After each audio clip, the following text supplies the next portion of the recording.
Hey there, crypto enthusiasts. Welcome back to another exciting tutorial.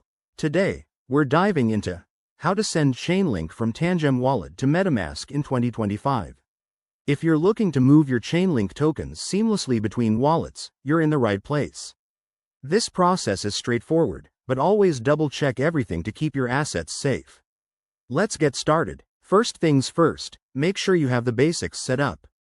You'll need the Tangem Wallet app installed on your device, with your Chainlink tokens already in it.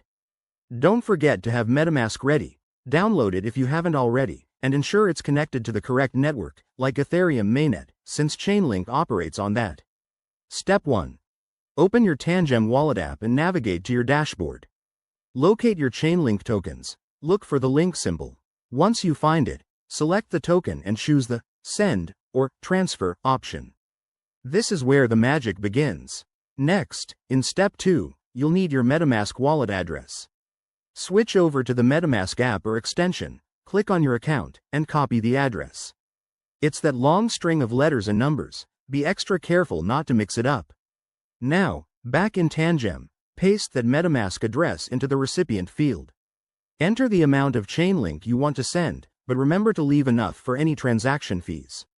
Review the details carefully. Double-check the address and amount to avoid any costly mistakes. Step 3.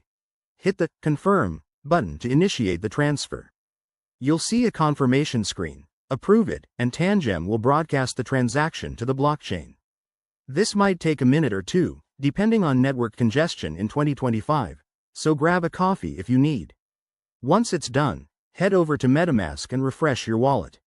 Your Chainlink tokens should appear shortly. If they don't, check the transaction status on a blockchain explorer like Etherscan. A quick tip. Always use the latest versions of these apps for security updates, and never share your private keys. If you run into issues, reach out to community forums or support. That's it for this guide. You've just mastered transferring Chainlink. If this helped, hit that like button and subscribe for more crypto tips. See you in the next video.